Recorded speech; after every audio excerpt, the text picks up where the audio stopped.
আল্লাহর রাসূল সাল্লাল্লাহু আলাইহি ওয়াসাল্লাম বলছেন,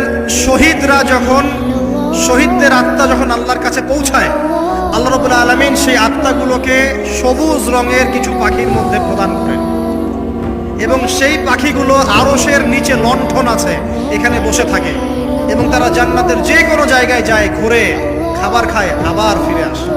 আল্লাহ পাক তাদেরকে বলেন যে তোমরা কি চাও, তোমরা কি চাও? শহীদরা কিচ্ছু বলতে পারে না। কি চাইবো? আল্লাহ এত নিয়ামত দিয়েছেন, কি চাইবো? যখন আল্লাহ বারংবার প্রশ্ন করতে থাকেন, তোমরা কি আর কিছু চাও, তোমরা কি আর কিছু চাও, তোমরা কি আর কিছু চাও, তখন শহীদরা শেষে বুঝে যে আমাদের কিছু না কিছু তো বলতে হবে এখন।